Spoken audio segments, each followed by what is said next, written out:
He's a native of Long Beach, California. Thanks, Lori. Thanks for putting this panel together. It's a very important topic for both conservatives and libertarians alike, and a very important topic to me personally and to AEI. And we're excited about our work here and the work of the broader kind of market-based movement. So I'll start by giving a brief summary of the state of poverty in America. Brandon gave some great statistics. I'll add a few more. And then I'll talk about then I'll touch on why it's so critical that I think that we engage it, which we've also touched on a little bit thanks to your great description of Arthur's work. And then I'll go on to describe some policy proposals that are on the table, kind of a brief analysis of what I think of them and their likelihood of passing, and also touch on one more obscure policy topic that will be more educational for you. You probably don't know about it. So first, two statistics that I think really help frame this discussion. Of those in poverty in America, 60% did not work 1 week in the last year. Conversely, of those who did work full-time and year-round, the poverty rate was 2.9%. So these statistics confirm what a large body of research shows, that work is the most reliable pathway out of poverty and needs to be a central component of how we talk about it and deal with it from a policy perspective. I think broadly as individuals in this room, we are sympathetic to the view that free enterprise provides the best opportunities for the most number of people. We've heard that. The problem is that not everyone's connected to those benefits. Many Americans aren't, and many Americans are struggling, especially in the wake of the recession. Yeah, as you noted, 15% live in poverty, and just as a reference point, the poverty rate for a single is $12,000 a year. It's not a lot of money. It really is not a lot of money. $24,000 for a family of 4, and it's been there for the last 3 years.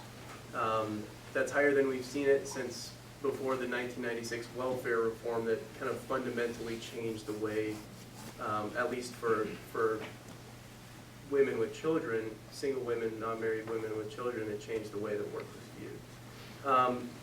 There are a lot of issues with official poverty measures, and I won't bore you too much with them, but the official poverty rate provides a better indication of how many Americans are actually earning money. Other poverty measures include a bunch of non-cash benefits, in addition to the ones that are included in the official measure. So if using those measures, we get a different result. So child poverty rate's even worse. It's well over 20%. 10.2 million Americans are unemployed. Probably more concerning is that 3.6 million have been jobless for more than 27 weeks. So these are the long-term unemployed. And 7.3 are underemployed, meaning they're working full-time, but they would like to be working, they're working part-time, but would like to be working full-time. The unemployment rate, it's continued to fall, but that's really kind of a misleading indicator of how well the economy is doing. That's because the labor force participation rate has fallen by about 3 percentage points in the last 5 years. Which fiddles with the numbers to not get into the pointy-headed economist speak. And I won't go into statistics about economic mobility, but they are concerning. The point here is that the economy and economic well-being of low-income Americans isn't good. It's not as good as it used to be, and it's not as good as it should be. Second, I think poverty is an issue that we need to talk about within a moral framework, as Elise mentioned.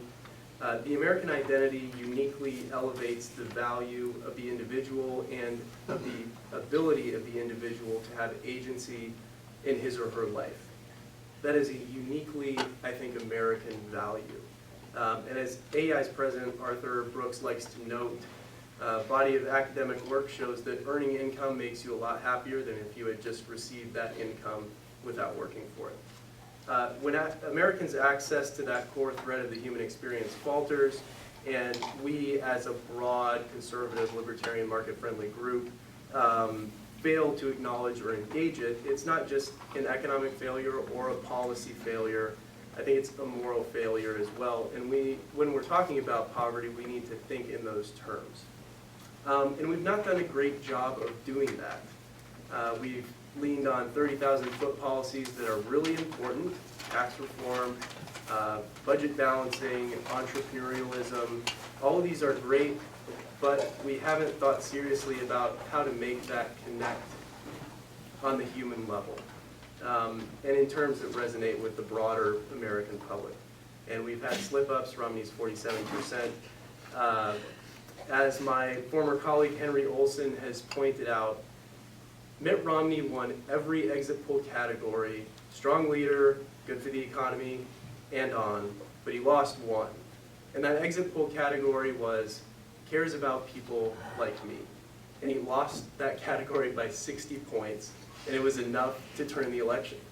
So that's evidence that Americans don't want a handout government, but they don't want a hands-off vision either. And we, as market advocates, have not done a very effective job at articulating what that vision is. And third, as Brandon pointed out, both of these are a pity because the underlying principles of our policy create a far better foundation for success than those of the left. By not engaging issues of physical relief, which are really important, healthcare, food assistance, income supports for a few, we've effectively abandoned America's poor to policies that, though they may provide more effective or not effective, more generous assistance, they don't effectively address the core values and the core human needs that Americans have. And you'll see that as I outline some of the alternatives. So just to broadly touch on a few of the policy proposals that are out there. One generally is streamlining anti-poverty programs and social welfare supports more generally. Senator Marco Rubio, on the 50th anniversary of Johnson's War on Poverty, proposed flex funds, which would consolidate all federal anti-poverty programs into one agency that would then be, the money would then be block granted to states who could use that according to, we all know what block grants are. Congressman Ryan, as you mentioned about the UK credit, Congressman Ryan has proposed a similar reform, but not really similar. It's modeled on the UK's system, which combines all different types of supports into one payment, so housing, income, food. It's true that America's hodgepodge of anti-poverty programs is not streamlined. This is true, and in many cases could be administered much better. In probably all areas could be administered in much better ways. Different policies were created at different times for different reasons to address different problems and for different populations. And this creates a lot of problems. So block granting, there's merit there. But there are also dangers. History has shown us that the kind of rigorous standards that are initially in place when we block grant programs are not always maintained. Certain administrations may be looser with waivers than other administrations, and over time they have a tendency to deteriorate, so we need to think about that when we're talking about block granting programs. And the Ryan proposal also would address, I think, one of the big issues in our social welfare programming, which is benefit cliffs. They create situations where if you earn a little bit more money, if you work a little bit more, you might lose a lot of your benefit. And that is a huge disincentive to work at certain parts of the income distribution. So Ryan's plan has merit there. I think one thing to consider broadly, these are great, I would say, great gestures and ways of engagement. These are big think proposals, and I think they make a statement and they express value and care, but I'm highly skeptical of their ability to be passed in the near term in any way. So income supports, that's my next point. So my statistics at the top of the talk showed that working is the quickest and most effective way out of poverty. But what we don't do is encourage work equally for all groups of people. And this is, I think, a real weak point of current policy. Specifically, our treatment of single, able-bodied adults and non-custodial parents. We expect them to work, and in the case of, for example, fathers who do not make child support payments, we make life very miserable for them if they do not meet their obligations, but we don't encourage them to work. So this creates a situation where you have a stick, but there's no carrot. There's no carrot. And what kind of mentality does that, what does that make the individual think of the government's role? And as you mentioned, it's not a give and take. It's not a positive reciprocal relationship. It creates a one-sided relationship where if you don't fulfill this obligation, you go to jail. So the president, in a State of the Union, calls for expanding the earned income tax credit for childless workers. It's an encouraging development, I would argue. The EITC is a wage subsidy for up to 45% of each dollar that an individual earns. It's proven very effective in raising the wages of Americans, giving them a greater reason to enter the labor market, and encouraging them to stay there. And it also, this is kind of a hidden benefit of the EITC, is that because it comes annually, it's basically a hidden savings plan, because it arrives in a lump sum instead of on a weekly basis, which is criticized by some because the money isn't accessible immediately, but it does encourage savings because it occurs in large lump sums. Men have been especially hard hit by the recession. Low-income childless workers skew male, and getting that struggling population engaged in work would be very positive. EITC does have weaknesses. A recent Treasury report showed that 25% of the payments made under the EITC program in 2012 were improper. So that suggests that there is quite a bit of misuse. I don't want to label it fraud, but there is a lot going on there that could be improved, and I think anything that would expand spending on EITC would have to be accompanied by a serious reconsideration of the way that that program is structured and administered. My last policy point is getting back to work. Many Americans want to work, but they live in regions with poor job prospects, and they don't have the resources to move to better prospects because they've been unemployed. So an interesting idea that's been proposed by Senator Rubio and my colleague Michael Strain at AEI is work vouchers.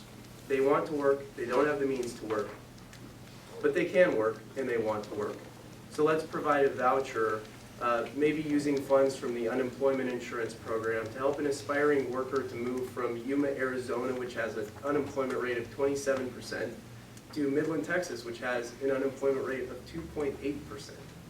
What do you think his job prospects are going to be there compared to Yuma? It offers the opportunity to be quite a big net gain. So those are policies that are kind of in discussion now. And I wanted to, this is kind of my little policy baby, so I just wanted to share it with you. This is one that I think, you know, we talk about incentives on the right. And there's one policy that has particularly perverse incentives, and I think more people should be talking about, even though it's difficult to. That's a supplemental security income program, especially for kids. It provides cash benefits and Medicaid broadly to disabled adults with little work history and to children who are disabled. The SSI, it provides a cash benefit for, oh, sorry, I got screwed up. So, for kids, SSI provides a cash benefit to the household of a household with a disabled child. So the money flows to the household and not directly to the child, which makes sense. And the intent is to provide these households with additional resources to help deal with the fact that they have a disabled child in the household, and so they continue to care for the needs of the child. But the problem, there are several problems with this program. One is that the criteria for evaluating child disability is very, very loose, especially for mental and behavioral impairments such as ADHD. Admissions to the program for those kinds of conditions have skyrocketed. And the most important one is that households receiving SSI are generally very low income, and the SSI benefit is very economically important to them. So this policy puts parents in a place where if they help their child overcome their disability and grow through this impairment, they're sacrificing a substantial chunk of money, which is an impossible situation to put a poor parent in. So that is one policy area. There are a lot of different ways to suggest to improve this, particularly when kids transition into the adult program. Currently, 2/3 of kids that are disabled in the SSI program transition directly onto disabled adult status. They don't work, and they get a benefit of roughly $700 a month and Medicaid for the rest of their lives. It's a pathway to poverty. So what if we did an intervention in that period that said, okay, we understand the incentives when you're young, but we need to change those and help people get engaged in the labor force when they get a little older. So I'll stop talking about SSI.